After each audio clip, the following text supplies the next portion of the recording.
Now, another in our series on the nation's high school dropout crisis. Tonight, one man's journey from gang member and dropout to professor, and his efforts to keep other young men from making his mistakes. Ray Suarez has our American Graduate story. My name is Victor Rios. In 1994, this was me. I was introduced to the nation in a Frontline documentary. I was a gang member, a juvenile delinquent, and a high school dropout.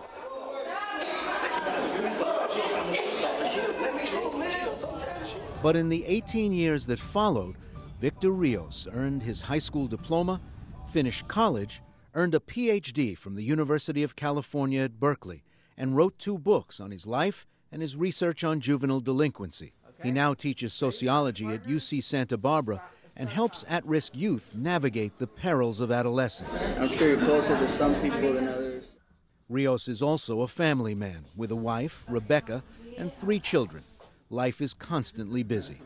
To be this far into the future, I feel like I've lived 2 lifetimes.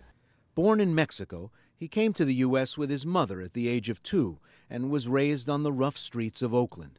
His mother found menial work, and the family barely scraped by, living in some of the city's most notorious projects. So we ended up in some of the worst neighborhoods in Oakland, and we had to face some of the violence, poverty, dilapidated housing.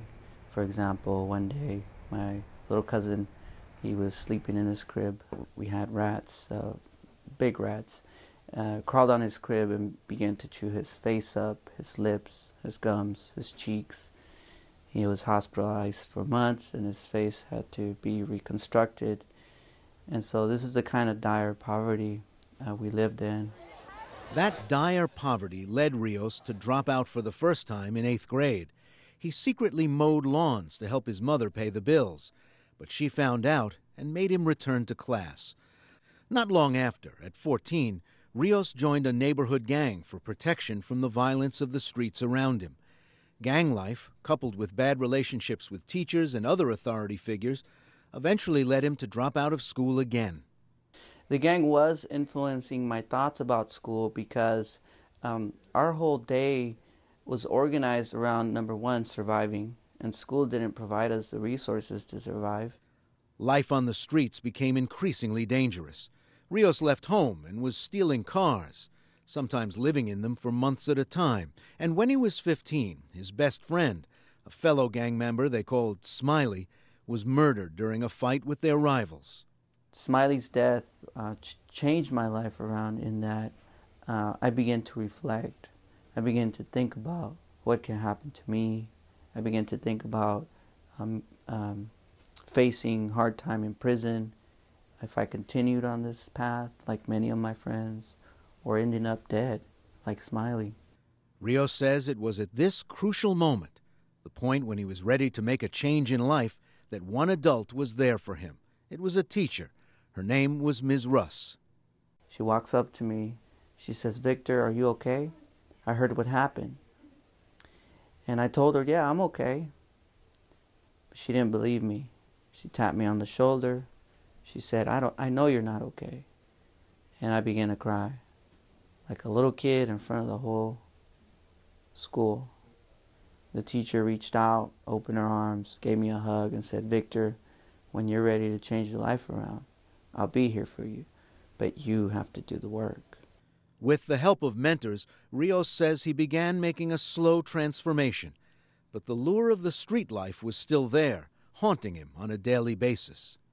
One day, I'm in the other side of town, and I pick a fight on the street in front of a school, a rival school. And a police officer came by and stopped us, handcuffed me. I was on probation. And he knew this. He threw me in the back of the car, and he said, "I could arrest you, and you could go to jail for a long time." I told him, "Officer, I'm trying to change my life around." He started talking to me. He said, "Listen, kid, I'm going to give you one more chance. But if I see you around here again, I'm going to take you in for a long time." I respected my deal with him. It was that deal that helped get him on the path to a high school diploma then to college and eventually a doctorate. I don't think they realize today how important their second chance for me was. At the time, it was important for me to hear an adult tell me, listen, we know you're a mess up. We know you've been to juvie. We know you're caught up on the streets. We know you're a dropout, but we still believe in you. And they gave me that dignity, and I ran with it, and I'm still running. Even now, Rios is navigating between two worlds on most days. He juggles his duties as a college professor and high school researcher, all the while studying and mentoring at-risk young men in Santa Barbara. My name is Miguel. I'm 19 years old. I was born and raised in Santa Barbara, and I've been labeled as a gang member down here. If I hadn't met Dr. Rios, I honestly think I would have probably been in jail. Miguel asked us not to use his last name. He first met Professor Rios about 2 years ago when he took part in a sociology study. I felt like I can relate to him. So he knew what we are about, you know, and he knows where we come from. He knows how to come at us, you know, at what level of respect to come at us. Miguel's two older brothers were in gangs. He had his first interaction with the juvenile justice system at the age of 12 after he stole a bike. Miguel never really liked going to class and eventually left school for good without a high school diploma. Now that he's joined Rios's program, though, Miguel now aims to complete his GED and hopes to one day become a mechanic. I've seen Miguel grow over the last couple years. I've seen him become a leader in the community. Miguel knows he's still a work in progress. I mean, I'm not going to go to sleep, you know, the devil one night and wake up the next day I have wings, you know. I mean, everyone's got room for change for the better, you know. And I'm still young, so got a lot of room for changing. And he's encouraging others to do the same. Miguel is now helping his friend Hector, a 15-year-old sophomore, avoid the mistakes he made. He's had my back. I've had his back. He's helped me out a lot. He encourages me, tells me to stay in school, just get it over with, and help me out in the future.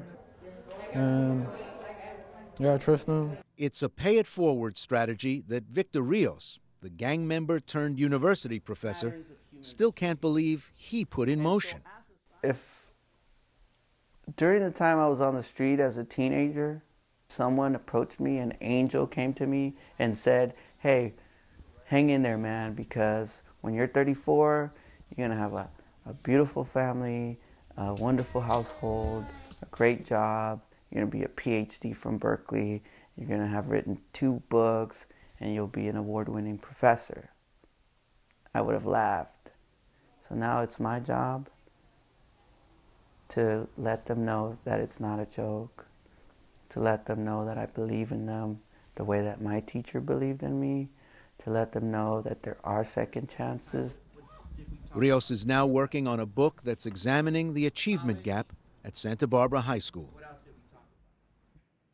Our next story profiles a photographer who documents the reality of life for dropouts caught up in the juvenile justice system. American Graduate is a public media initiative funded by the Corporation for Public Broadcasting.